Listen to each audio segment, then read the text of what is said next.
Hey, everyone. So we're going to distinguish three main types of dreams, each of which is amenable to dream embedding, so a dream within a dream within a dream, etc.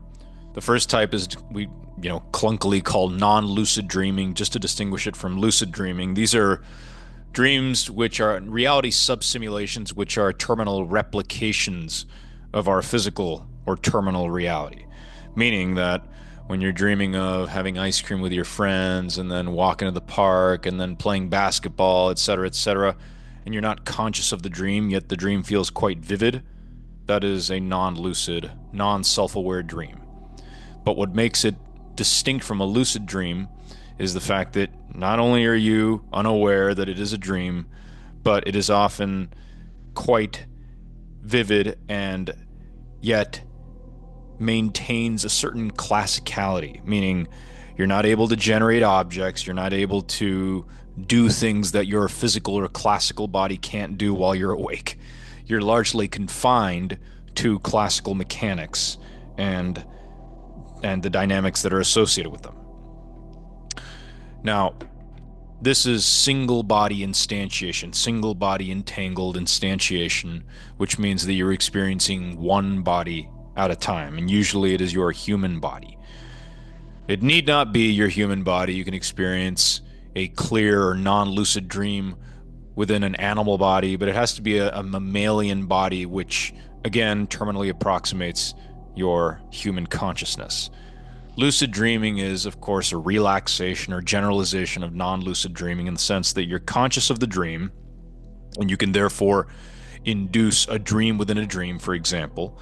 You can go to sleep within your lucid dream and wake up from that, and you can understand that you're still within a dream. Actually, this is one of the ways that one can become lucid. This is one of the techniques. If you are within a dream and you fall asleep, you can then wake up from that, slumber and sort of realize all at once that you're in a dream. Now, the danger of that is waking up in real life.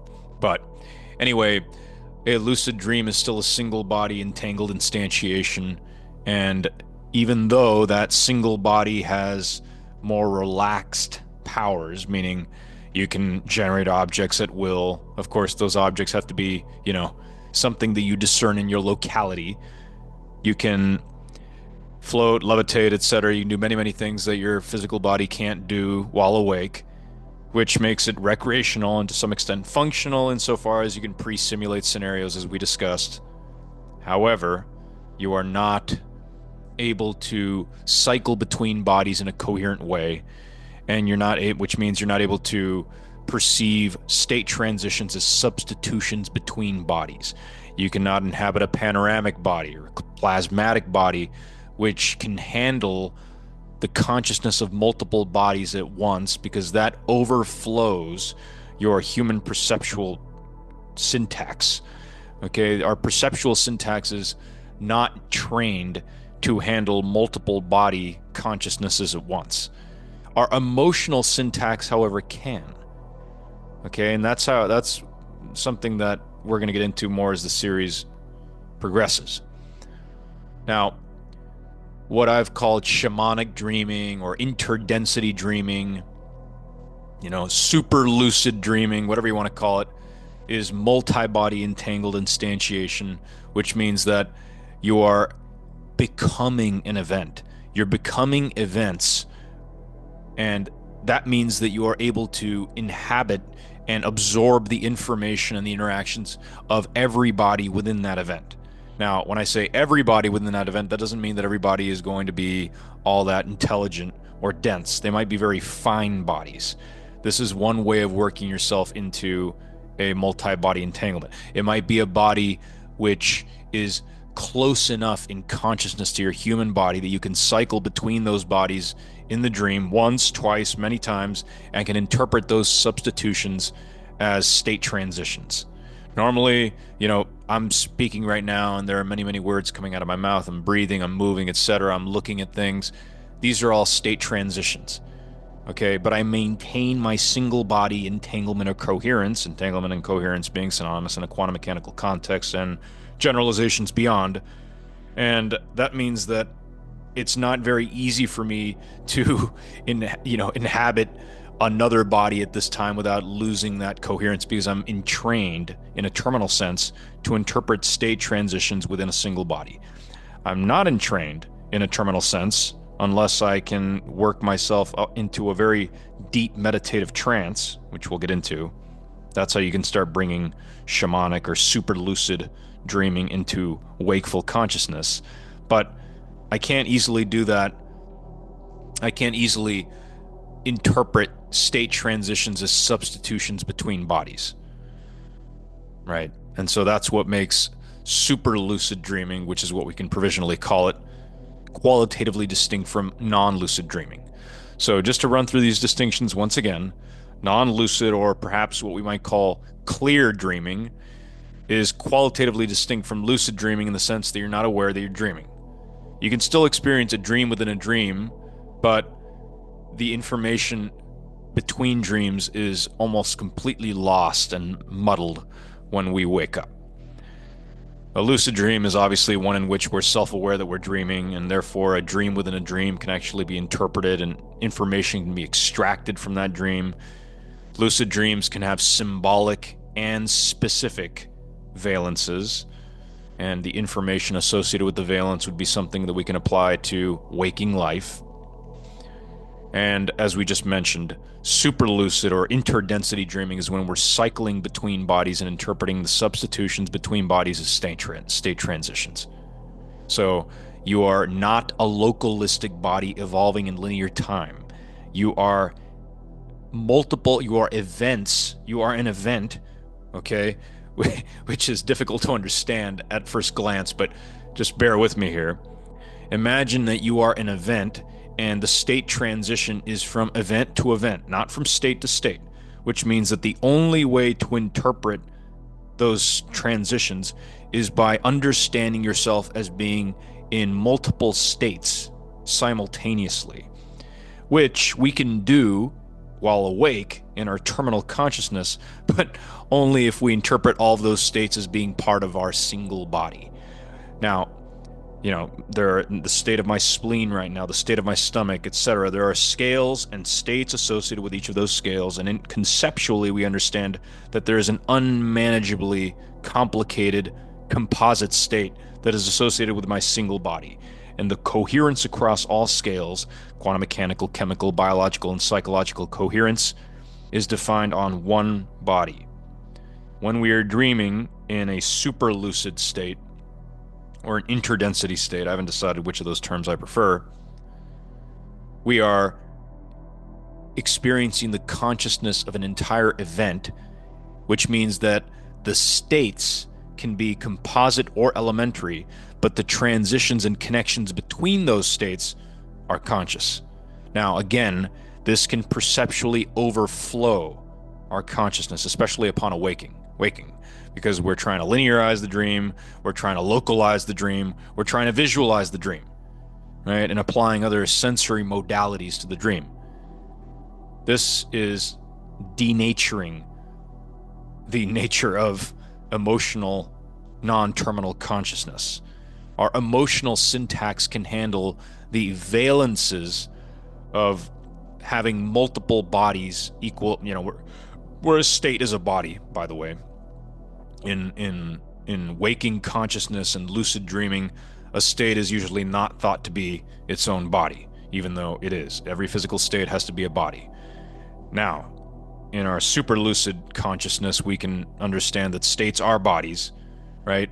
And each body has its own consciousness, and those consciousnesses can fuse and combine into an event-wise consciousness, which is the super lucidity.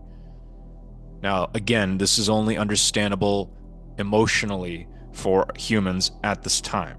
You can then, once you can handle the emotional interconnectedness of event to event to event transformations, then you can understand, you can cycle between bodies in a way where you can inhabit a human body or a table or some other body within the dream. You can localize within that event at will, and then essentially generalize or relax your consciousness to the event, which is emotional, back to perceptual, to emotional, back to perceptual. Eventually, you start creating this perceptual emotional feedback, which can physicalize and localize your consciousness, which means that when you are, in other words, when you generalize, you're not losing any information. When you're lucid dreaming, you're not losing any information from the non-lucid dream. When you're super lucid dreaming, you're not losing any information. You can still induce the lucidity in terms of a single body, but then you can alternate and go back to the super lucidity whereby you are inhabiting multiple bodies and you can cycle between you can alternate, I should say, not cycling would be between bodies, alternating would be between single body and multi-body instantiations. And this is a subtle distinction here, which we're now going to try to tease out in the following segments with examples. Okay? But when you wake up and you can't quite put your finger on, you can't quite pinpoint where you were, what you were looking at, who you were with, what you were, it's because you're remembering an event level consciousness, where you're kind of a panoramic perception, where every single object is contributing to that consciousness in the event. Every object being a state or a body, an element, output, etc. Where the outputs would be valences. You are experiencing things purely qualitatively, which is the character of non-terminality. Whereas terminality, you're not experiencing pure valences. You can objectivize things, right? Think of it as terminal consciousness is objectivizable, non-terminal consciousness is subjectivizable, right? So when you alternate in this way between single body states and multi-body states, you can more and more compare emotionally, and then once you gain sufficient discipline and understanding perceptually, what it's like to experience an event-wise consciousness versus a state-wise, single state-wise consciousness. And this essentially allows you to communicate and interact with intelligences whose alternations between single body and multi-body are their natural state of consciousness, but they are not experiencing a purely terminal consciousness. It is a self-dual terminal, non-terminal consciousness, which means that they're able to experience your consciousness in a way that, we could say I could experience the consciousness of a table if I enter a deeply meditative, a content-free consciousness state, which is approximating in our human consciousness what a table experiences. Many people doubt that tables have consciousness. That's because consciousness hasn't been defined as a syntactic property of every single object, semantic object. It's the most primitive syntactic property because it's synonymous with coherence or self-entanglement when we technically regress quantum mechanical entanglement to the self-entanglement of the cosmos, which is an ontological necessity. The existence of the cosmos is synonymous with its self-entanglement. This means that entanglement is a new kind of relation. It is a telon. It's a telic attractor, a teleodynamical form of coherence. And that's why we discuss dreams as being the gateway to consciously understanding teleodynamics. And the whole point is to bring this conscious understanding into our waking consciousness so we can understand the events that we're creating and participating in as being native to a denser intelligence associated with our higher levels of identity, ultimately up to the cosmic identity. So this is what we're going to do is oscillate between quasi-technical and personal material here. So let's see if I can give you an example of an alternation, of a transition, let's say, an initial transition from a single body experience in a dream to a multi-body experience, a single body lucid dream to a multi-body super lucid dream. Now, imagining okay, well, here we go. I already got one. So I was going to preface it a little more. I was with a few of my friends in this bizarrely structured restaurant whereby the tables were very high up. You know, usually the tables are placed on the ground. These tables were very high up, and you had to climb these ladders to get to the stools or the chairs or the booths of these tables. And there were these floating waiters who were delivering any kind of pizza and cake you wanted. And somehow it was we initially I was not lucid. I was just, bumbling through and ordering all kinds of exotic pizzas and cakes. And eventually I started to realize that I wasn't getting full. In fact, not only was I not getting full, but every single bite of the pizza and cake tasted as good. I wasn't getting flavor fatigue, as people call it. Every single bite tasted as good as the first bite, which is a state that most of us, we don't experience. Eventually, when you eat something too long or eat too much of it, then you get this flavor fatigue. But I wasn't getting, not only was I not getting flavor fatigue, but I wasn't getting full at all, which of course those are correlated, getting full and flavor fatigue.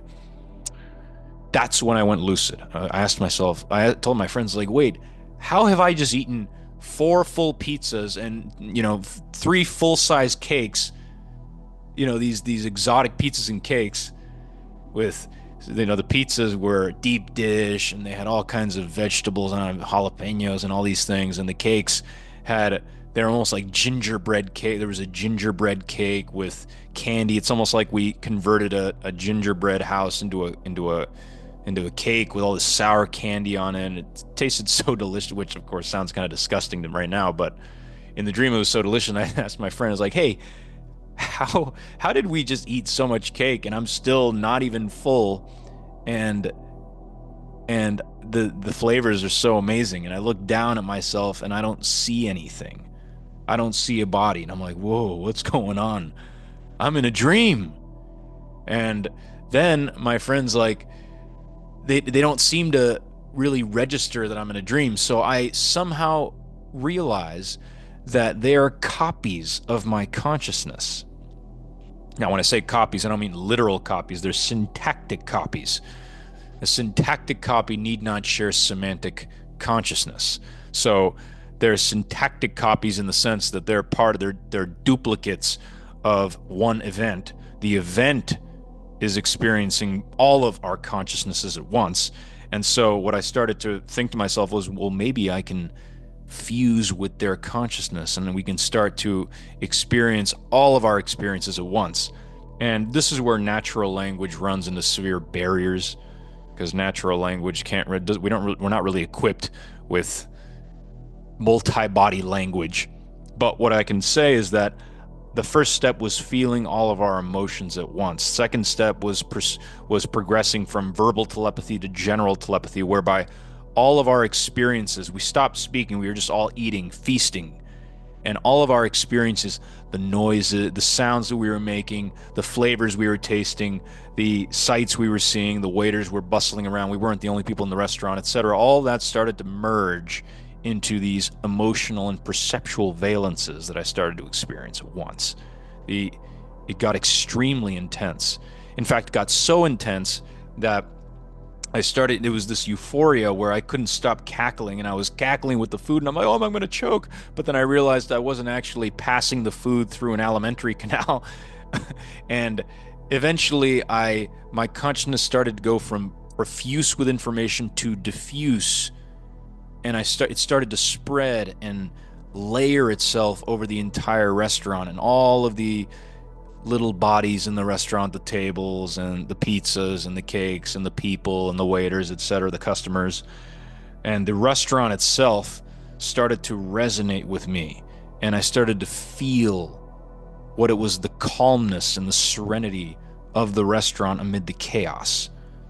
So this transition from single body, non-lucid single body, to lucid single body, to multi-body, which was when I was merging and fusing at once, the same thing, fusing with my friends, and then all the way up to the event of the restaurant where the body known as the restaurant actually was a composite multi-body event, was an emotional experience.